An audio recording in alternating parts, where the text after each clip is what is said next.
Salut la team, bah voilà, aujourd'hui, nouveau joujou reçu, c'est le Puncher XL 1/6 de chez Thunder Tiger, une boîte française.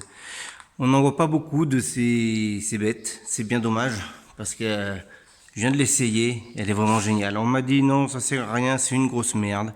J'ai déjà eu du T2M, une Pirate RS2 thermique à l'époque, elle était top, elle était vraiment top.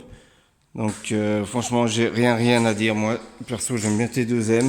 Pour une fois, je vais pas dire que c'est pas de la chinoiserie, mais voilà quoi, on a vraiment une putain de bagnole. Elle fait 45 cm de large, 27 de hauteur, 65 de long.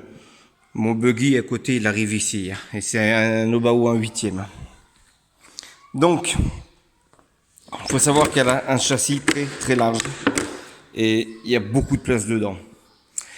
Nous avons ici des pneus à gros crampons, vraiment très gros, 5 mm de crampons, avec des pneus de 17 mm, donc typique des Monster Truck, x4, donc vraiment excellent. Voilà, je viens d'enlever l'éclipse. Voilà, donc c'est un très gros bébé. Savoir qu'elle est livrée avec 2 lipos. Bien sûr, il n'y a pas de chargeur. Voilà les lipos qui sont livrés avec. Donc ce sont des 3200 mAh 20C de chez T2M, hein, on peut voir. Sachant qu'elle... alors par contre, il faut toujours que ce soit par 2 les lipos là-dessus. Sachant qu'elle peut aller jusqu'à 2 fois 3S. C'est dommage, moi j'ai des lipos de 6S de mon buggy. Je peux pas les mettre dessus, il faudra voir pour les adapter. Et une petite radio hein, que tout le monde connaît bien. Donc voilà, il n'y a pas d'affolement là-dessus. Pour le prix de cette bagnole, j'ai hésité avec le Monster Truck Serpente, qui lui est pas mal aussi, mais ce bagnole, ça fait très longtemps qu'elle me fait de l'œil. J'ai déjà eu des Monster Truck. Bah franchement, je préfère celle-là. Elle est un petit peu moins haute, mais plus longue, donc ça fait moins ma stock malgré sa longueur. Donc, un Lexan assez sympa. Bien sûr, ici, il va falloir renforcer, hein, comme partout. Scotch avec de la fibre ici, un maximum. On voit aussi des suspensions 2 cm. Elles font 2 cm. C'est juste énorme, quoi.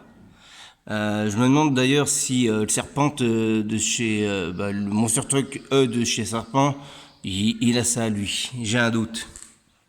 Là où ils ont fait des efforts par rapport au Grizzly, je crois que c'était un Monster Truck 1/8.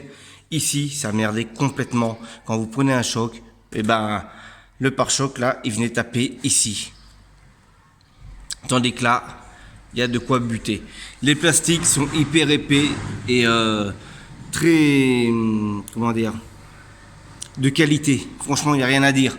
Même ici, la tour ici, c'est très bon.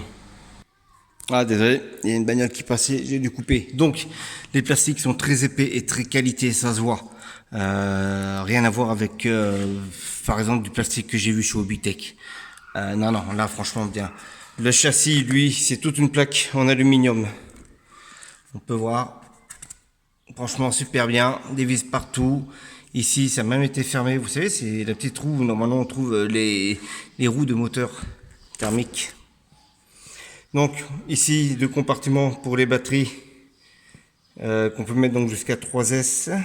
Le ventilateur, le récepteur qui est là. Donc, on démonte ici ce petit boîtier. L'antenne qui est juste là. Voilà. Alors oui, le cerveau. Ah, il est énorme celui-là. Regardez-moi ce machin. Il est juste énorme. Il fait au moins 6 cm de long sur 2 de large, quoi. Voilà, donc je suis pas déçu là pour un premier essai de ce bagnole. Pourtant j'y suis allé mollo. Hop, un petit caillou qui se balade, mais bon, voilà. Seul truc qui est dommage, c'est qu'ici, il n'y a pas de capuchon au niveau de la roue. Bon, les cailloux ils viennent, donc faire un petit peu attention, se le faire fabriquer si on peut, à moins qu'ils arrivent à nous le foutre en option. le moteur ici, avec un refroidisseur. Et il est pas chaud. Hein. Pourtant, j'y suis allé plein pot là où je suis allé. Et rien à dire, quoi. Donc voilà un petit tour vite fait parce qu'on trouve pas grand chose sur ce bolide qui coûte 500 €, le prix d'un Monster Truck, un huitième, quoi. Et c'est vraiment du passe-partout, quoi. Les suspensions sont très bonnes. Peut-être changer les huiles, mettre du 600 à la rigueur. Mais voilà, les grosses suspensions, pareil à l'arrière, hein, pare-choc assez balèze, on peut voir, avec effectivement ici le renfort. Donc voilà, c'est une putain de bonne bagnole. Bon, effectivement, on a encore vachement de place. Hein. S'il y en a qui veulent y mettre un petit bonhomme, creuser le pare-brise avant pour qu'on voie le bonhomme. Bon, ben voilà, pourquoi pas. À l'avant, par contre, nous avons des fusées en aluminium. Ouais, alors ça c'est un bon point parce que plastique, et ben, quand on tape, voilà quoi. Sachant que là, moi, avec ce que j'ai essayé tout à l'heure, à l'envoi. Déjà en 4S, on l'envoie pas mal.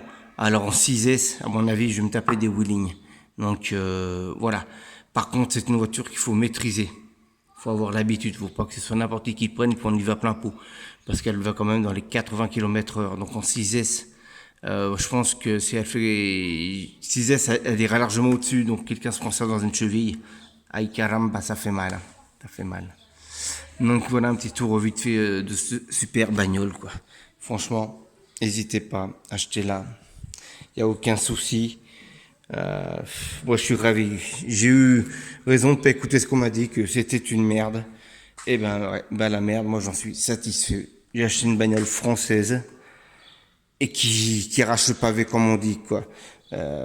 Moi, les gros cailloux, hein, les pavés qu'on balance, hein, elle les monte sans problème. Elle bronche pas. Elle a de la patate à donner. J'ai fait quelques petits sauts ici dans mon garage avec un pote, histoire de voir. Mais tranquillou, hein. Elle y va, il n'y a pas photo. Donc hâte d'être sur un terrain de cross moto et je vais l'essayer. Pas comme un enfoiré, mais je vais l'essayer. Donc voilà, T2M Puncher XL 1/6.